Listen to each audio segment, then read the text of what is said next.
దేనివల్ల ఏ గ్రేడ్లో ఎలాంటి కండిషన్లో ఉంటుంది అని మేము ఒక ఎనాలిసిస్ చేసుకోగలం. ఓకే.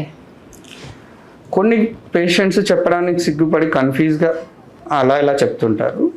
అలాంటి పేషెంట్స్లో ఫిజికల్ ఎగ్జామినేషన్కి ఒక ఛాన్స్ ఉంటుంది. ప్రొక్టోస్కోప్ కానీ ఫింగర్తో ఎగ్జామినేషన్ చేసి ఐడెంటిఫై చేసుకోవడానికి అది ఏ డైరెక్షన్లో ఉంది, ఏ పొజిషన్, 6 o'clock 9 o'clock అలా ఎక్కడ ఉందని అనాలిసిస్ చేయడానికి అవకాశం ఉంటుంది. 60 to 70% పేషెంట్స్లో ఒకే పొజిషన్లోనే ఎక్కువ పైల్స్ వస్తూ ఉంటాయి. ఎక్స్టర్నల్ పైల్స్ వచ్చేసి చాలా తక్కువ మందిలో, కంప్లీట్గా బ్లీడింగ్ పైల్స్ వచ్చి ఇంకా తక్కువ మందిలో ఉంటుంది. వీళ్ళు ఎక్కడ ఎక్కువగా మిస్టేక్ చేస్తారు అంటే grade 1 పైల్స్ వచ్చినప్పుడు అది హార్డ్ స్టూల్స్ వచ్చినప్పుడు మాత్రము రప్చర్ అయిపోయి పెయిన్ రావడము, గ్యాస్ రిలీజ్ చేసినప్పుడు పెయిన్ రావడం ఉంటుంది.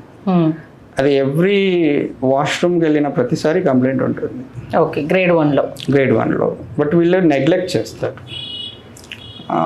ఏదో లూజ్గా మోషన్స్ రావడానికి పౌడర్స్ కలుపుకొని రావడం, పెయిన్ రాకుండా ఉండడానికి పెయిన్ కిల్లర్స్ ఇలాంటివి వాడుతూ ఉంటారు.